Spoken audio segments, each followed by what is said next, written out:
안녕하세요. 수정안과 망막센터의 박선호입니다. 오늘은 망막 수술 세 번째 시간으로 황반원공에 대해서 알아보도록 하겠습니다. 황반원공이란 어떤 병이냐? 황반원공, 이 이름 안에 답이 다 들어있습니다. 망막 신경의 중심인 황반에 원, 동그란 공, 구멍. 그래서 황반에 동그란 구멍이 생겼다라는 게 황반원공입니다. 우리 눈에 망막이라고 하는 신경이 안구벽에 이렇게 벽지처럼 달라붙어 있는데 노화 과정에 의해서 이 망막은 양옆으로 그리고 앞뒤로 계속 당겨지는 힘을 받게 됩니다. 그렇게 됐을 때 이 한가운데 있는 황반이라는 부분이 오목하고 가장 얇은 부분인데 그쪽으로 계속 앞뒤 양옆으로 당겨지는 힘이 가해지다 보면 이 힘이 너무 셌을 때 이 황반이 양옆으로 벌어지면서 구멍이 생기는 황반원공이 발생하게 되는 겁니다. 황반원공이 생기는 원인은 그래서 가장 많은 건 이렇게 노화에 의해서 생기는 경우가 가장 많고요. 그 다음으로는 외상, 눈에 크게 충격을 받았을 때 생기는 경우, 혹은 고도근시인 경우, 혹은 황반의 어떤 황반 변성이라든지 다른 질환으로 부종이 오랫동안 부어 있었던 경우에 황반 부위가 약해지면서 구멍이 발생하기도 합니다. 황반원공이 발생했을 때 증상은 일단은 보이는 중심 시력이 이제 떨어지게 되는데요. 황반부 쪽에 이상이 생기면 일단 사물이 이렇게 굽어 보이는 변시증, 그리고 가운데 구멍이 생기기 때문에 중간에 사물이 끊어져 보이는 증상이 생길 수 있습니다. 그리고 시력 자체가 또 이렇게 떨어지는 경우도 생기고요.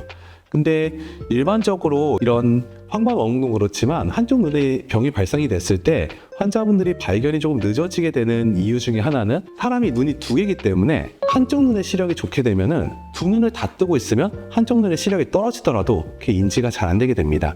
그래서 또 이렇게 한쪽씩 이렇게 가리고 보게 되면은 빨리 증상을 발견할 수 있게 되겠죠. 가장 빨리 이제 캐치해낼 수 있는 게 이제 암슬러 격자라고 하는, 쉽게 말하면 그냥 바둑판 무늬라고 생각하시면 돼요. 이 바둑판 무늬가 그려진 이 판이 있는데 이제 그걸 이제 한쪽 눈씩 이렇게 가리고 보게 되면은 중심 시력에 문제가 있을 때 증상을 빨리 캐치할 수 있게 됩니다. 그래서 그런 암슬러 격자라고 하는 게 있다면 집에 잘 보이는 곳에 붙여두시고 이제 한 번씩 체크를 해보시면 좋고요.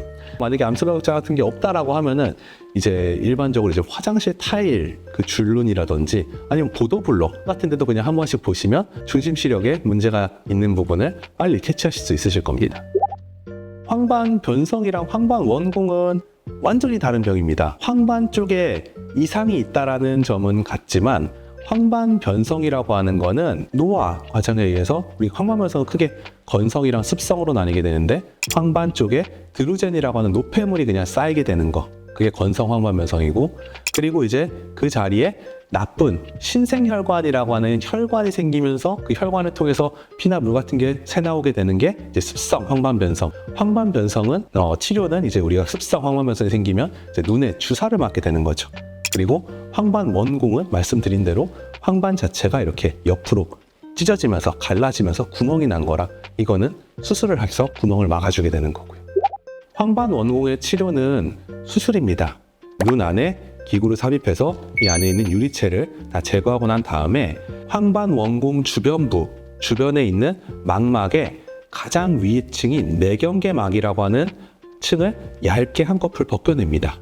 그 다음에 눈 안에다가 가스를 채우게 되는데요.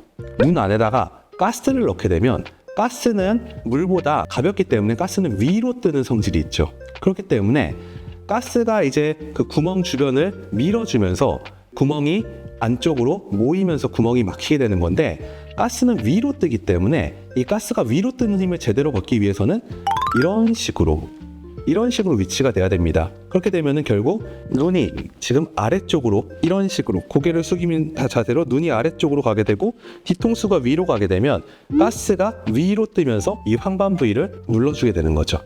그렇게 되면서 주변에 있는 조직들이 가운데로 모이면서 원공이 닫히게 되는 겁니다. 환자분들한테 이제 망막 수술을 해야 됩니다. 유리체 절제술을 해야 됩니다. 라고 말씀을 드렸을 때 그거 수술하고 나서 이렇게 엎드려 있어야 되는 거 아닙니까? 라고 말씀하시는 분들이 있는데요. 모든 유리체 절제술, 망막 수술이 다 엎드리는 건 아니고 이런 황반 원공, 망막 박리 이런 병에서 이제 엎드리게 되는 겁니다. 그래서 엎드리는 기간은 구멍에 형태, 그리고 크기, 그리고 구멍이 이제 막히는 정도에 따라서 다르게 되는데, 뭐 짧게는 2, 3일, 구멍의 크기가 크거나 오래된 경우에는 한 일주일 이상 엎드려서 생활하시는 경우도 있습니다. 황반 원공 수술의 성공률은 보통 한 90% 정도라고 이제 알려져 있긴 한데, 어쨌든 이제 그 성공률을 좌우하는 것은 이제 황반 원공이 생긴 지 얼마나 오래되었느냐, 그리고 이제 이 크기가 얼마나 크냐에 따라 결과가 달라지게 되는 거고, 솔직히 말씀드리면 황반 원공 수술을 해서 구멍이 잘 막힌다 라고 했을 때 모양은 예쁘게 회복될 수 있다 하더라도 시력이 그렇게 많이 좋아지지 않습니다. 왜냐하면 망막이라고 하는 곳은 신경이기 때문에 신경은 한번 손상이 되면 100% 완전히 재생이 될 수는 없습니다. 그렇기 때문에 빠른 발견, 그리고 조기에 수술을 빨리 해주는 것이 예후에 있어서 가장 중요하다고 볼 수 있겠습니다.